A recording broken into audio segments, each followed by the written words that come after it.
entire community is trying to figure out what comes next after an Adams County staple burned down. Take a look. This is from Chopper 9, the only local helicopter getting you breaking news first. This is the damage done to the Moyer Winery. The restaurant opened in 1972.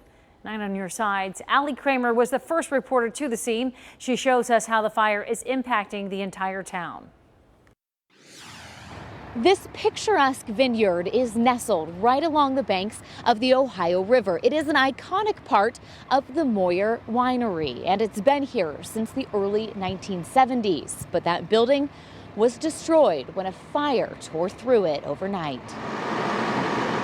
About 85 firemen here. It was a massive response to the Moyer Winery. And 38 engines. Crews from as far as Higginsport and across the river in Maysville brought their tankers in to help. We've been bringing the water from Manchester and from Aberdeen. Aberdeen sits 7 miles down US 52. We talked to the firefighters filling their tankers. They told us that this is the farthest they've ever had to shuttle water for a fire. One of those volunteers from the Washington Fire Department in Maysville shared this photo of the flames shooting from the roof. It was still raging when she was filling up. It's a big loss for the community. It's been here since the 70s.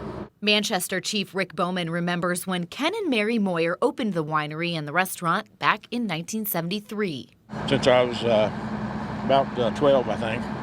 They lived in Manchester for a long time, just up the street from me. I mowed their yard and did their papers to them. So. Chief Bowman says he was among the first to try Mary's famous bean and bacon soup. That same recipe is still on the menu today. But some things have changed, like last year when Ken and Kimberly Smith bought the business. Every bit of renovation and production they did last year was done with founders Ken and Mary in mind. I'm sure they will also be very devastated. Ken Moyer's ashes are here in the vineyard. Ken's first thought wasn't the building itself or the wine inside. There are 30 employees who don't have a job now. But he hopes to have jobs again for them one day. We'll do everything we can to rebuild and reopen. That's because owning a winery has always been his dream. After the fire was out, dozens of firefighters stuck around. Their work wasn't finished. They began unloading soggy cases of wine from the basement, salvaging the wine that was made right on the property. It's very nice of them to do this. As we stand here today, this may be the last Moyer wine ever made. Reporting in Manchester, Allie Kramer, 9 on your side.